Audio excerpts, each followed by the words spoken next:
Oke, berikan tepuk tangan untuk Mas Suli Tio Adi dari Citra Web Indonesia. Cek tes 1, 2, 3, cek cek. Oke, selamat pagi. Perkenalkan, nama saya Suli Tio Adi dari Citra Web Solusi Teknologi. Ya, saya merupakan Technical Support Officer. Nah, pada kesempatan kali ini saya akan membawakan sebuah materi yang judulnya Wireless Security on MikroTik. Ya. Jadi simple aja materinya, nggak usah yang sulit-sulit ya. Nah, agendanya apa saja di sini? Ya, nanti ada introduction, kemudian ada access list, kemudian ada WPS, kemudian ada security profile, ya mengenai WEP dan WPA, dan selanjutnya terakhir ada conclusion. Oke, wireless, apakah itu wireless ya? Wireless di sini disebutkan bahwa merupakan sebuah network media yang menghubungkan perangkat jaringan menggunakan gelombang elektromagnetik ya, atau menggunakan frekuensi radio. Jadi di sini untuk wireless ini juga nanti bisa kita gunakan sebagai alternatif ya untuk koneksi ketika kita susah membangun jaringan itu menggunakan kabel. Nah, di sini wireless sebagai alternatif penggantinya ya. Karena dia pakai radio, jadi masalah topologi dan sebagainya itu bisa diatasi. Ya. Kemudian di wireless untuk komunikasinya, ya standar komunikasinya sudah diatur ke dalam protokol, beberapa protokol, ya berdasarkan standar IEEE, ya. Nah, diantaranya ada protokol 802.11b/G, itu dia berjalan di frekuensi 2,4, kemudian 802.11n itu berjalan di frekuensi 2,4 dan 5 giga, kemudian ada AC itu 5 giga juga, dan juga ada 802.11AD itu berjalan di frekuensi 60 GHz. Dan sebetulnya masih banyak lagi ya, tapi protokol yang disupport di MikroTik dan juga secara umum di perangkat wireless yang lain itu ada di sini ya, ada BG, N, A, AC dan juga AD gitu. Oke, next. Nah, kemudian ini mau jualan dulu.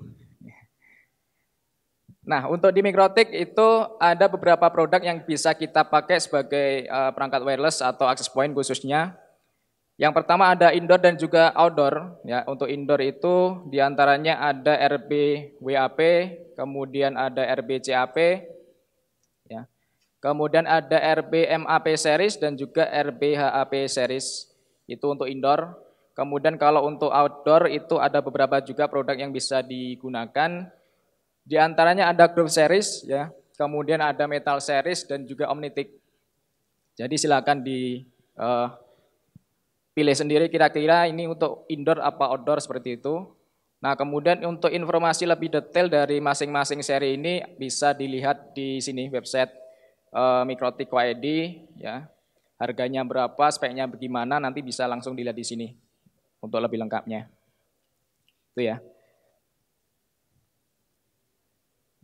Oke, next.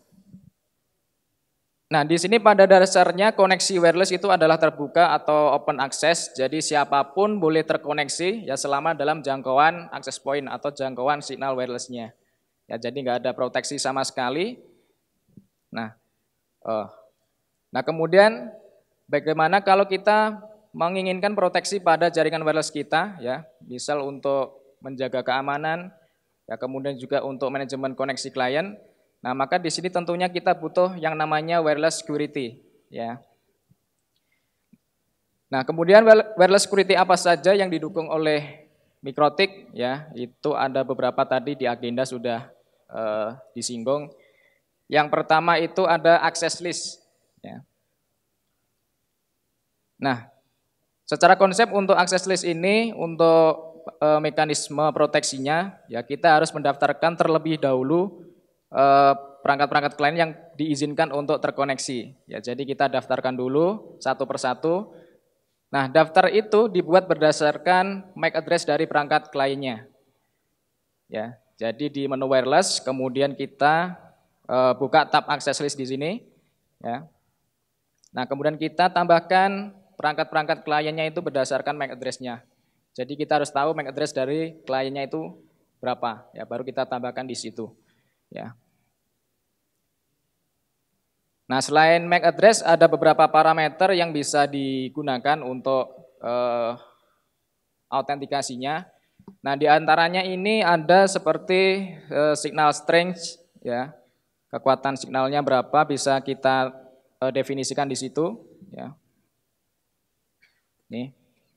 Kemudian juga ada pengaturan waktu juga di sini, ya paling bawah ini bisa kita atur kira-kira klien dengan MAC address tersebut, ya ini misalnya itu kira-kira boleh terkoneksi ke AP itu di hari berapa, di hari apa saja, di jam berapa gitu bisa kita atur di parameter time-nya, ya.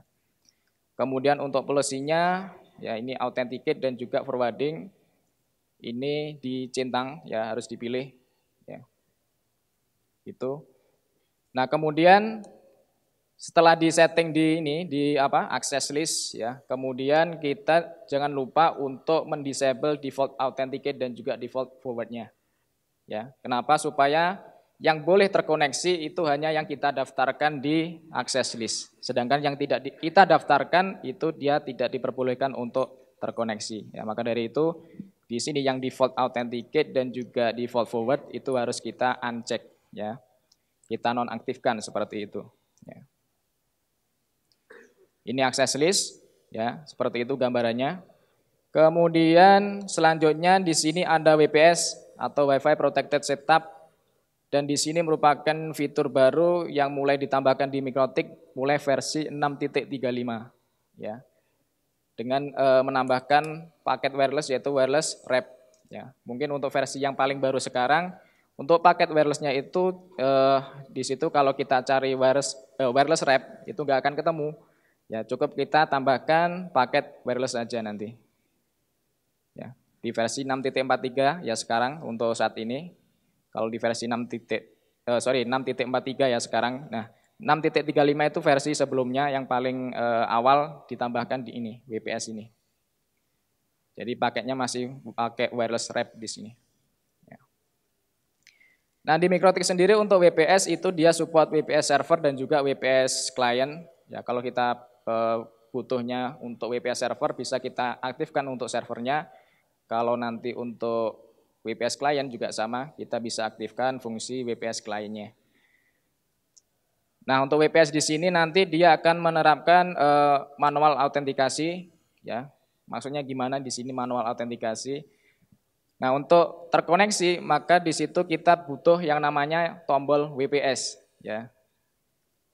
Nah, kalau di Mikrotik ya nanti untuk implementasinya itu untuk tombol WPS-nya bisa berupa virtual, ya, atau juga berupa fisik. Jadi dia tombol yang ada di router board-nya. Nah, contohnya seperti ini tombol-tombolnya, ya. Misal kalau klien mau terkoneksi maka dia harus ini, ya, harus mengaktifkan atau menekan tombol WPS yang ada mungkin di smartphone, ya, di smartphone ini kebanyakan seperti ini modelnya, bentuknya. Nah, kalau sudah ditekan sambil nunggu autentikasi, ya, konfirmasi dari sisi AP. Nah, untuk sisi AP nanti untuk WPS buttonnya itu di beberapa versi itu dia campur jadi satu dengan tombol reset di sini. Ya, ini contohnya seperti hub LED, hub mini, ya. Kemudian HP AC series itu dia jadi satu di sini untuk tombol fisiknya untuk WPS-nya. Gitu. Atau kalau enggak alternatif yang lain kita bisa pakai untuk tombol virtualnya yang ada di menu wireless itu kan, ya, di tab general itu ada yang namanya WPS accept di sini. Jadi bisa pakai tombol WPS di sini yang di tombol reset itu atau pakai WPS virtualnya, ya, untuk autentikasi klien dengan WPS ini. Gitu.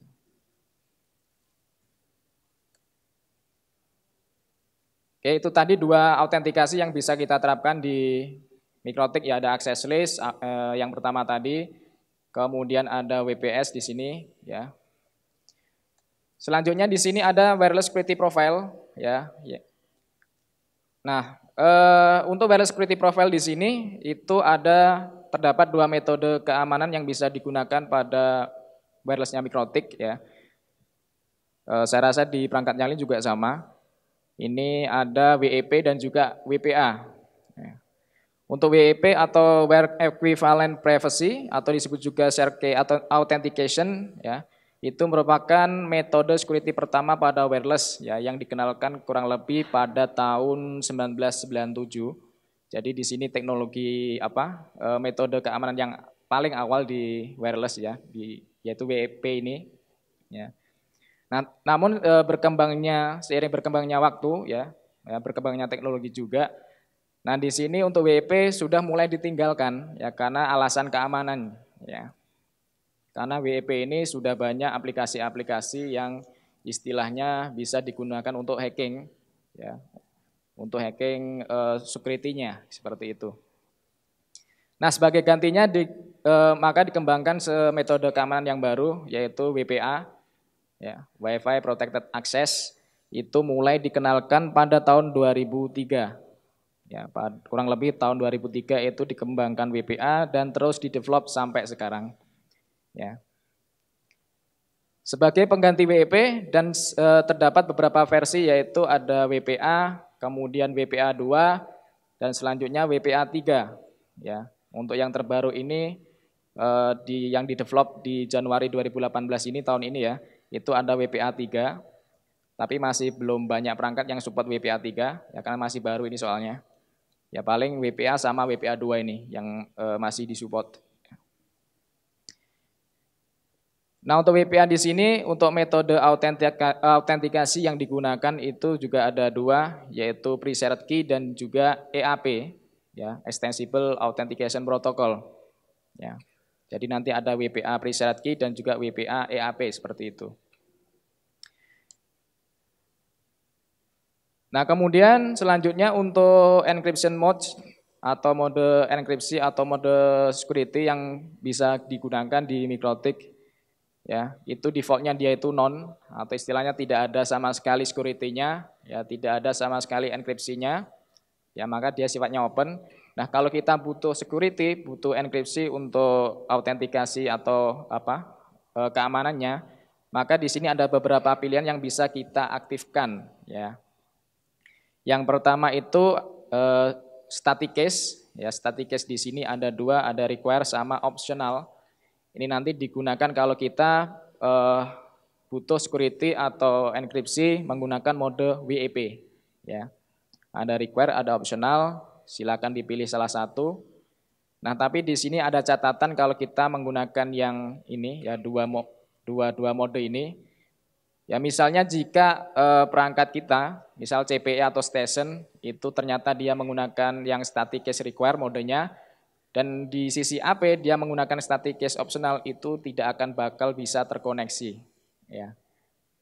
Jadi kalau mau terkoneksi harus sama untuk mode yang digunakan, pakai static case require atau static case optional. Ya.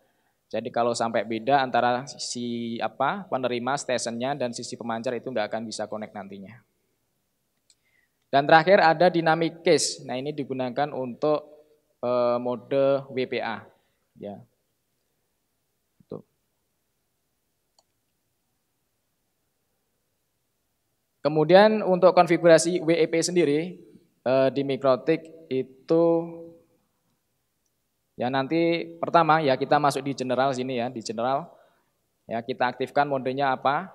Apakah tadi static case require atau optional, ya. Kalau sudah dipilih salah satu, ya, baru kita masuk ke tab static case, ya, di sini. Nah, di static case ini kita dihadapkan ke beberapa pilihan atau parameter untuk key-nya, ya, untuk pemberian key atau autentikasinya. Di sini kalau kita lihat itu ada 4 secara default, ya. Yang pertama itu ada 40 bit WEP. Ya, itu nanti kita isikan menggunakan hexadesimal, yaitu sebanyak 10 digit atau 40 bit.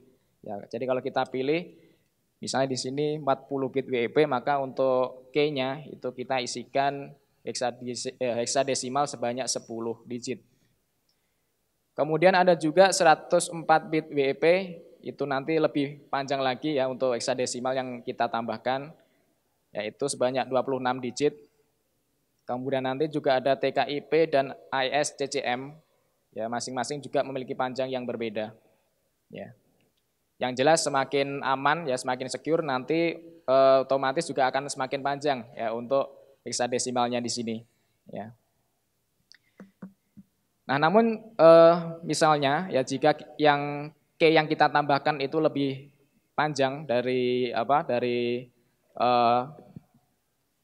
jenis enkripsi yang kita pilih, maka di situ nanti dia akan menyesuaikan ya.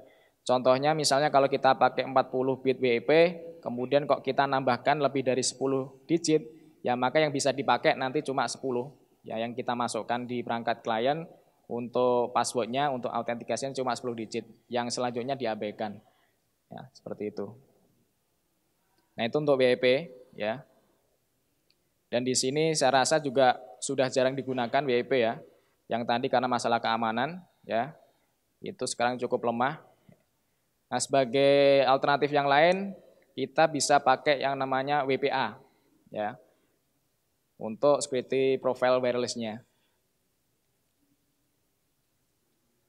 WPA ada yang disebut WPA personal, yaitu sama aja dengan istilahnya kalau kita menggunakan autentikasi wireless, ya menggunakan yang namanya pre-shared key tadi, ya itu istilah lainnya itu WPA personal. Nah, cara konfigurasinya gimana? Saya rasa cukup gampang ini, nggak ada hal yang sulit ya di sini. Ya seperti tadi, ya kita pilih mode dynamic case, ya untuk WPA. Kemudian authentication types-nya yang di bawah ini baru kita pilih yang WPA pre-shared key dan WPA 2 pre-shared key. Ya. Ini lebih baiknya kalau kita centang dua-duanya. Ya, soalnya kenapa? Mungkin ada beberapa perangkat yang dia hanya support WPA yang versi lama, ada juga yang support WPA 2 versi yang baru. Ya, untuk mengcover semua perangkat tersebut maka kita bisa centang dua-duanya seperti itu. Ya. Nah, setelah kita centang, kemudian parameter selanjutnya kita pilih atau kita isikan key-nya atau password-nya di kolom WPA dan WPA 2 pre-shared key di bawahnya ini. Tuh. Ya, kalau sudah tinggal nanti diimplementasikan di settingan wireless-nya ya, di access point-nya. Kita arahkan untuk security profile-nya dengan pilihan profil yang kita buat tadi. Ya, apakah pakai WPA pre-shared key atau yang WEP tadi.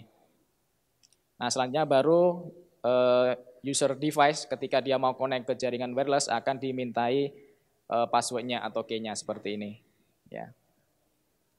Tinggal diisikan, kemudian klik OK. Kalau misalnya cocok, ya dia bisa terkoneksi ke jaringan wireless-nya. Gitu. Nah, itu mengenai WPA personal atau WPA pre-shared key ya.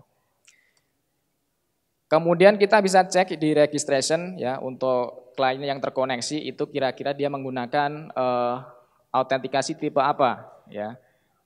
Di situ bisa kita cek di registration, klik 2 kali ya. Kemudian di tab ini ya, tab 802.1x itu nanti akan kelihatan tipe autentikasinya apa. Gitu. Ya, itu WPA personal. Kemudian, nah ternyata untuk WPA personal ini juga untuk saat ini ya Pak, itu tidak sepenuhnya aman. Ya, seperti yang dilansir dalam situs hashcat.net, ya itu ternyata ada cara baru, itu istilahnya cara baru digunakan untuk hacking dari WPA 2 ini. Ya, dia nanti menggunakan ini PMK ID. Jadi kurang lebih ini nanti si aplikasinya itu dia melakukan exploit di four-way handshake untuk proses autentikasi. Nah setelah itu dia akan melakukan brute force ya berdasarkan PMK ID-nya ini. Ya, melakukan brute force sampai ketemu key atau password yang cocok. Ya. Nih. Nah, cara mengatasi hal ini gimana ya? Ternyata di Mikrotik sendiri ya, mikrotik.com itu dia sudah update di blognya untuk menanggulangi kasus ini, PMKID ini. Yang pertama ya kita gunakan strong password ya, password yang kuat istilahnya. Semakin alay passwordnya ya semakin aman tentunya. Ya, jangan password yang umum ya. seperti tanggal lahir dan sebagainya itu lebih mudah nanti di brute force ya.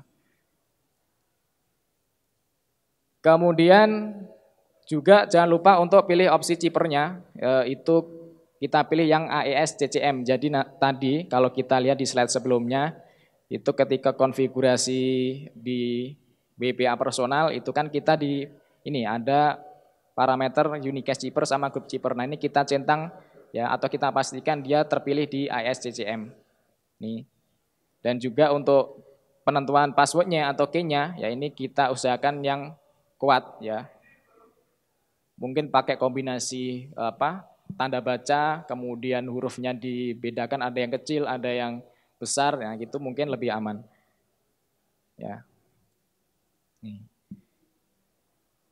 Yang ketiga, langkah ketiga yang bisa kita lakukan yaitu melakukan konfigurasi ya dengan dikombinasikan access list. Yang access list yang pertama tadi itu biar lebih kuat untuk security-nya. Dan yang terakhir jangan lupa untuk upgrade versi router OS-nya ya.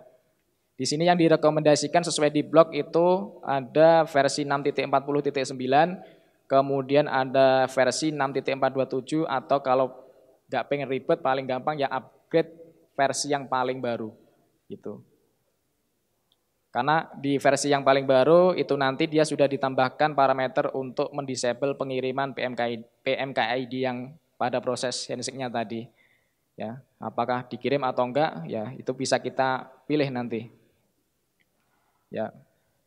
Nah, untuk lebih jelasnya ini bisa dilihat nanti di blognya mikrotik.com sendiri.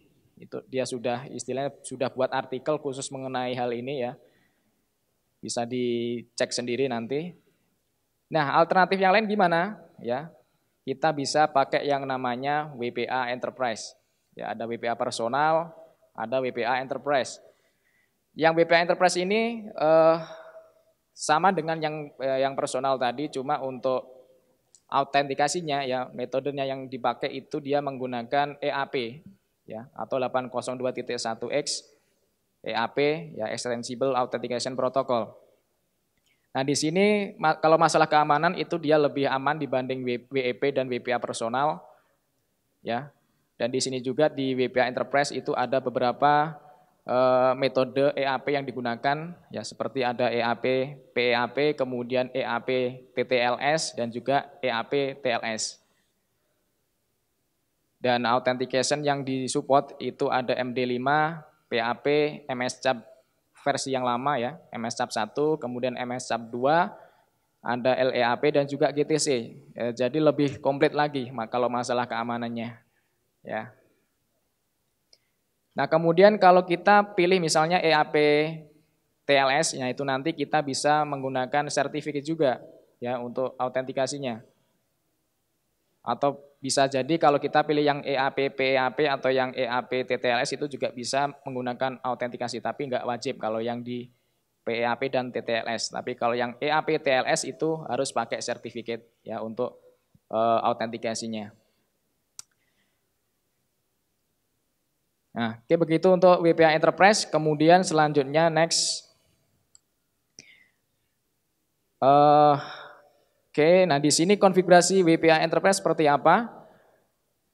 Oke, di sini sama kayak tadi yang WPA Preset Key. Ya kita untuk modenya ya kita pilih Dynamic Case. Ya kemudian untuk tipe autentikasinya kita pilih WPA EAP dan WPA 2 EAP. Jadi kalau yang personal tadi yang Preset Key yang kita pilih, tapi kalau yang Enterprise kita pilih yang EAP. Ya. Kemudian setelah ini dicentang dipilih ya kita masuk atau konfigurasi di tab EAP. Di tab EAP kemudian EAP metodenya kita pilih pass-through ya. Kita pilih pass-through seperti ini. Nah, sedikit berbeda untuk key atau password yang ditambahkan. Ya, kalau kita pakai WPA Preset Key tadi kita bisa nambahkan secara langsung di sini ya di parameter WPA Preset Key-nya. Tapi kalau EAP itu nanti harus dikonfigurasi atau dikombinasikan dengan radio server ya untuk proses AAA-nya. Jadi sedikit rumit konfigurasinya dibanding metode keamanan sebelumnya. Ya.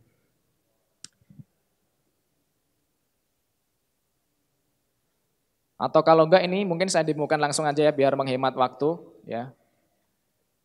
Waktunya masih banyak Mas atau masih? Oke, kalau enggak ini mungkin untuk khusus yang BPA Enterprise ini mungkin langsung saya demokan ya biar kita lebih tahu ya gimana konfigurasinya. Ya soalnya ini jarang banyak yang pakai ya. Mungkin yang banyak yang dipakai itu WPA Preset Key ini. Ya. Oke. Oke, saya punya access point di sini nanti saya konfigurasi sebagai AP. Oke, kita remote untuk konfigurasinya ya. Untuk access point-nya kita coba konfigurasi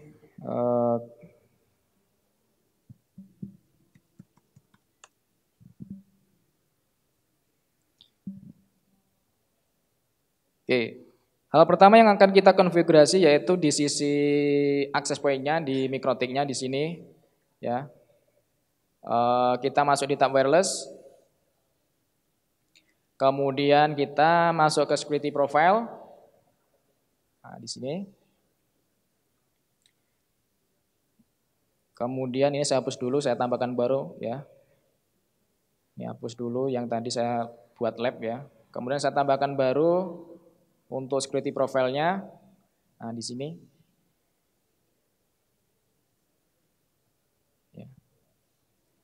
Name silakan diisi terserah ya. Di sini namanya apa terserah. Kemudian nah modenya di sini ada pilihan mode-mode yang seperti yang saya jelaskan di awal tadi, ada dynamic case, none, ada static case optional dan static case require. Nah, untuk mengaktifkan WPA EAP maka kita pilih yang dynamic case. Ya. Kemudian untuk authentication types-nya yang default-nya itu dia dicentang di WPA preset key dan WPA 2 preset key, maka kita uncheck di sini. Kemudian kita pilih yang WPA EAP dan juga WPA 2 EAP.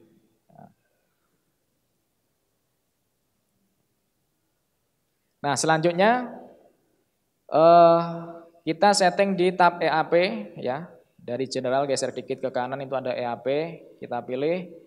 Nah, kemudian di sini boleh dibiarkan default di pass-through ya. Ini kita pilih pass-through.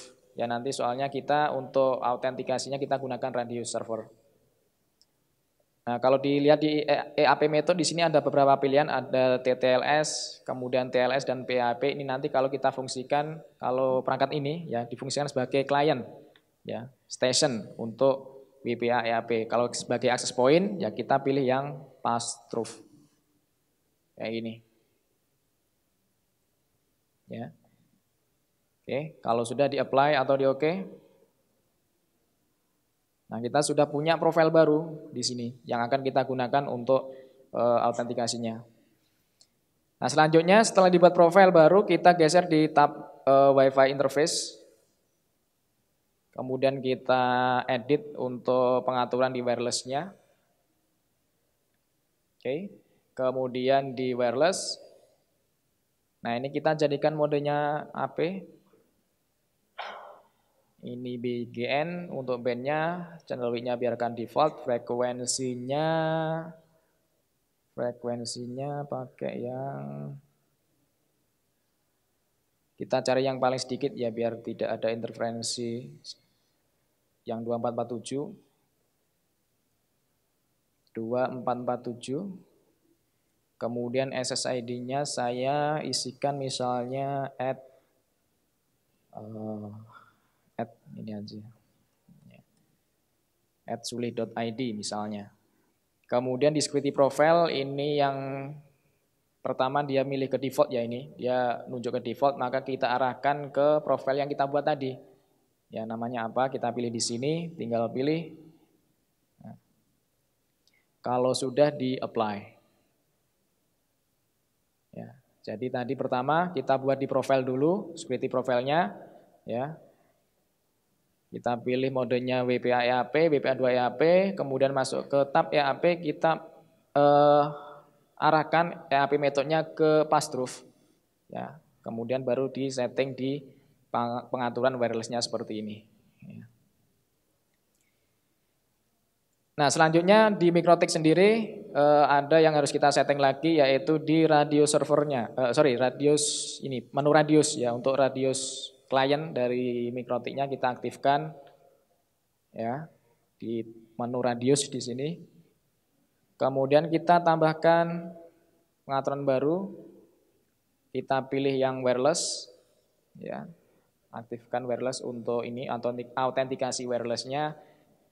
Kemudian di address ini kita isikan IP dari radius servernya, itu berapa IP-nya. Contohnya ini saya pakai radius server di laptop saya sendiri. Ini saya pakai IP 192.168.69254. Seperti ini. Kemudian kita isikan secret ya untuk koneksi ke radius servernya. Secretnya misalnya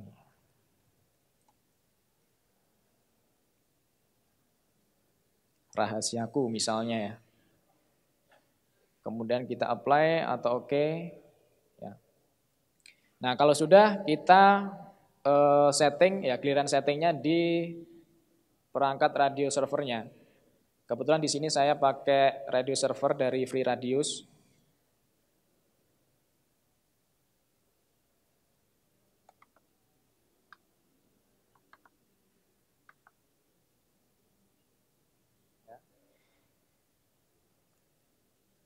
Kita masuk ke konfigurasi FreeRadiusnya.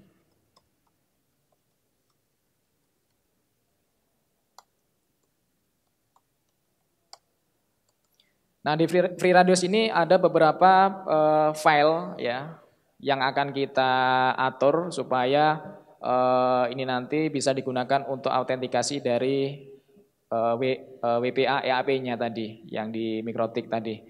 Ya. Nah file yang pertama yang akan kita setting terlebih dahulu itu ada yang namanya file, kalau di sini ada file yang namanya client ya.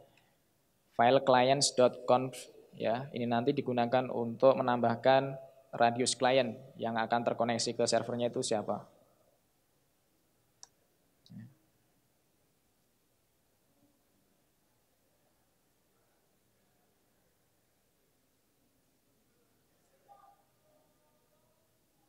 Oke, ini kebetulan sudah saya tambahkan untuk kliennya yaitu IP-nya 192.168.69.1, secretnya tadi rahasiaku. Ya, ini disesuaikan dengan pengaturan di radius klien di Mikrotiknya tadi. Di sini. Ya, secretnya harus sama. Ya, tinggal nunjuk IP servernya berapa kalau di sini. Kemudian kalau di radius servernya tinggal nunjuk IP dari radius kliennya itu berapa. Ya, seperti ini. Kalau sudah disimpan, ya. Kemudian ada lagi di file radius d.conf.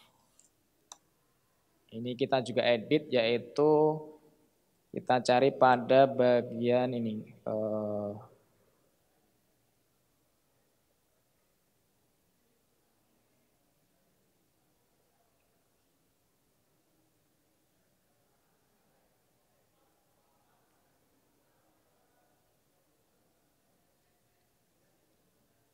Di security, kemudian ini pastikan untuk kalimat atau istilahnya baris ini include clients.conf itu kita pastikan tidak ada crash di depannya ya supaya dia aktif ya. Ini defaultnya biasanya ini otomatis dia nggak ada crashnya, tapi kita pastikan dulu apakah benar-benar tidak ada crash di sini. Kemudian juga apa lagi ya? Nah, di sini juga sama, ada kata-kata include eap.conf. Ini juga kita pastikan tidak ada crash-nya. Kalau ada crash-nya kita hapus juga. Ya. Selanjutnya, ya mungkin cukup itu untuk yang perlu dipastikan di radius.conf ini. Ya. Yang pertama tadi ini ada include eap.conf, ini pastikan tidak ada crash-nya. Dan juga include clients.conf tadi. Ya. Kalau sudah, maka kita bisa simpan untuk konfigurasinya. Ya, ada clients.conf, kemudian radiusd.conf, dan terakhir ada file users. Nah, ini digunakan untuk menambahkan username dan password yang digunakan untuk autentikasi dari kliennya. Ya, itu diisikan apa? Ya, di sini terserah mau diisikan apa. Misalnya di sini saya isikan untuk username-nya nanti untuk sebagai autentikasi username kita isikan mom. Kemudian untuk passwordnya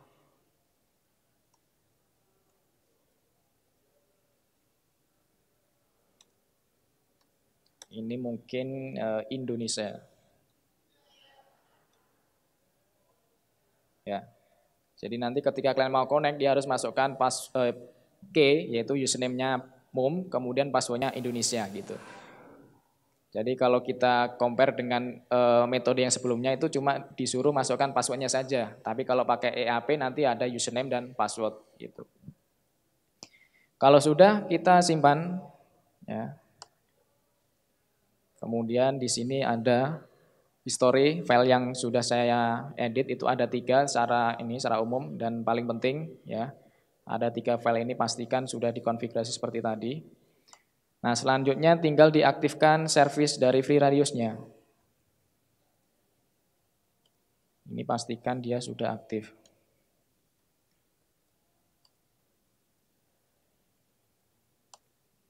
Oke. Kemudian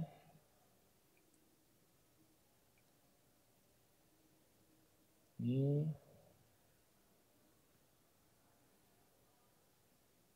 oke, jangan lupa cek status.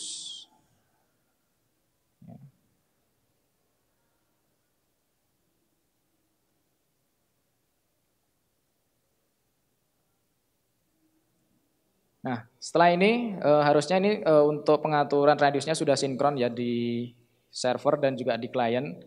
Ya, untuk mengetahui hasilnya gimana, kita bisa tes di sini, tes koneksi dari wireless-nya ya.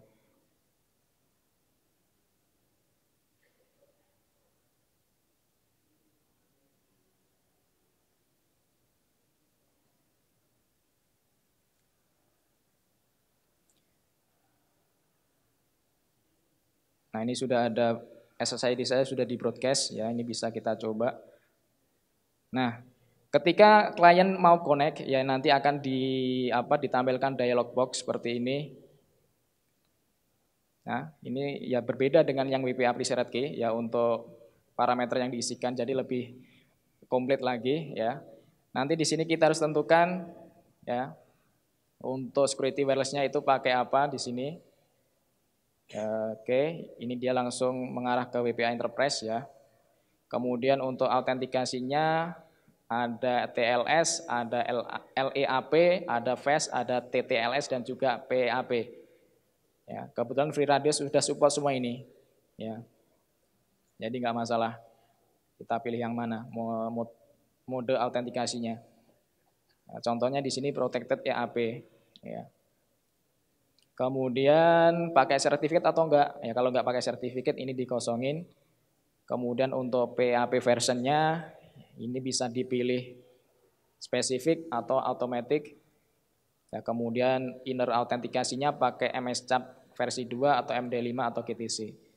Ya, misal pilih MSCAP 2, kemudian username-nya itu tadi kita isikan mum, passwordnya Indonesia.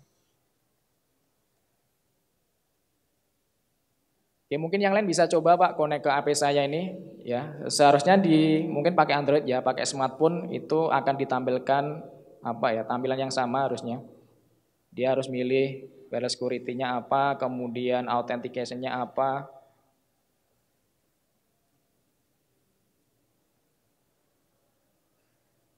Nah, ini saya juga sama di smartphone saya juga ditampilkan seperti ini kurang lebih. Ini juga saya mau connect ke HP saya bisa atau enggak.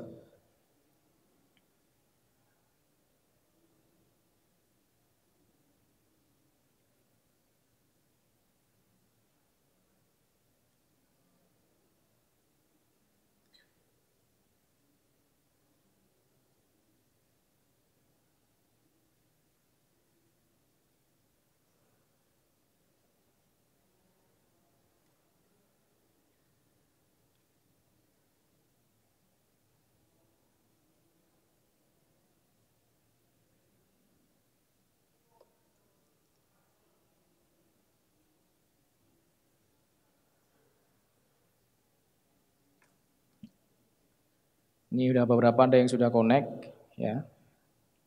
Oke.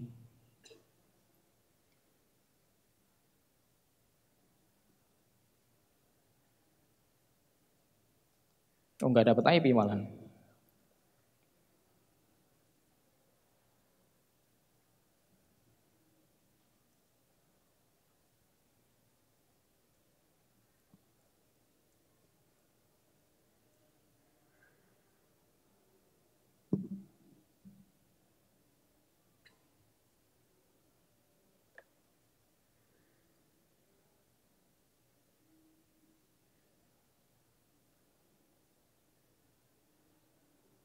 Rejected. Ah, ini kita cek lagi mungkin di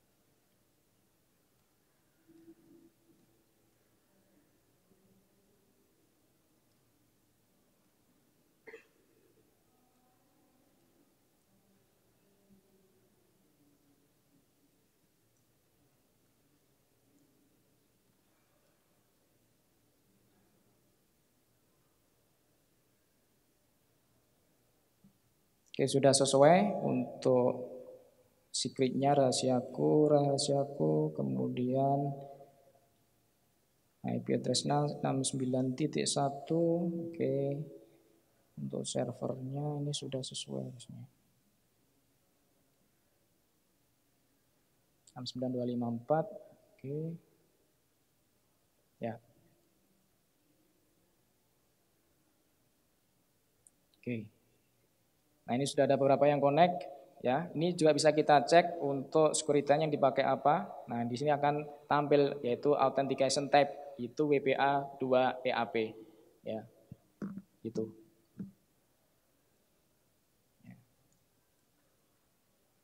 Nah, kurang lebih seperti ini untuk konfigurasinya ya.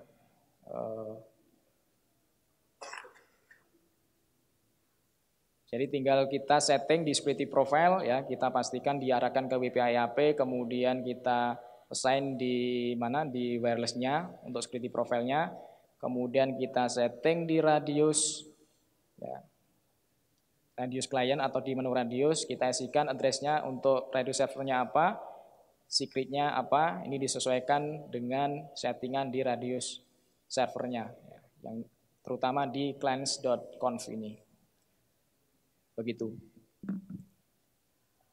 Ya, sebetulnya di materi untuk langkah-langkahnya ada Pak di sini ya. Manualnya ya, ini langkah-langkahnya untuk pembuatannya ada. Nanti kalau ada yang butuh bisa minta ke saya langsung boleh. Ini. Nah, kebetulan untuk radius server yang saya gunakan ini pakai free radius ya. Kalau ada yang tanya kok nggak pakai userman, kenapa Pak? Padahal kan Mikrotik sudah punya radius server sendiri yaitu userman kan gitu. Kebetulan untuk userman untuk saat ini masih belum bisa digunakan atau dikombinasikan, dikonfigurasi untuk autentikasi dari WPA EAP ini ya. Jadi kita pakai radius server yang lain. Nah, saya pilih free radius kenapa? Di sini kalau free radius itu sudah istilahnya banyak yang pakai ya, dan di situ juga atribut yang digunakan di radius tersebut itu sudah umum, dan di situ juga ada dictionary sendiri untuk mikrotiknya ya. Untuk langkah-langkahnya, kemudian file apa saja yang perlu disesuaikan ini ya ada di sini ya. Dan ini tampilan untuk di perangkat usernya kalau dia akan terkoneksi ya, dia akan diminta username dan password seperti itu ya. Dan di registration kita bisa cek untuk klien yang terkoneksi ya. Oke, kesimpulan ya, terakhir di sini terdapat beberapa pilihan security yang bisa diterapkan di wireless Mikrotik dan disupport oleh perangkat-perangkat user secara umum. Dan masing-masing metode security pasti terdapat pro dan kontranya ya, pasti ada kelebihannya, ada kekurangan. Ya, bisa jadi kalau kita terapkan di topologi jaringan tertentu itu kemungkinan terlalu sulit atau tidak cocok ya. Nah, jika dibutuhkan keamanan yang kuat bisa menggunakan metode yaitu menggunakan access list atau tadi ya WPA EAP yang enterprise. Tapi kalau digunakan hanya untuk standar ya keamanannya cuma standar untuk misal public area dan sebagainya mungkin masih bisa digunakan yang WPA 2 pre-shared key. Dan terakhir, jangan lupa upgrade ke versi yang terbaru. Oke, terima kasih untuk presentasi saya.